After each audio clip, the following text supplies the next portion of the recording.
என்ன ராக்கம்மா, மாமனுக்கு 5 கஞ்சி கிஞ்சி ஊத்துறது.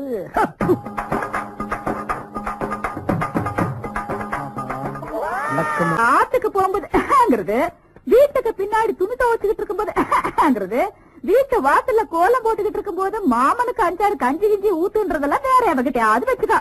என்கிட்ட வச்சுக்கிட்டா விளக்கு மறு பிஞ்சிரும். என்ன ராக்கு, மாமனை கொஞ்சம் கூட மரியாதாம பேசிக்கிட்டு இருக்க? எது மாமனா? அதானே மீச வரைஞ்சவரெல்லாம் எனக்கு மாமனா? போடா. சரி ராக்கு, நீ ரொம்ப கோவமா இருக்க, நான் அப்புறமா வந்து மீட் பண்றேன். நீ எப்ப வந்தாலும் நான் இப்படித்தாண்டா இருப்பேன்.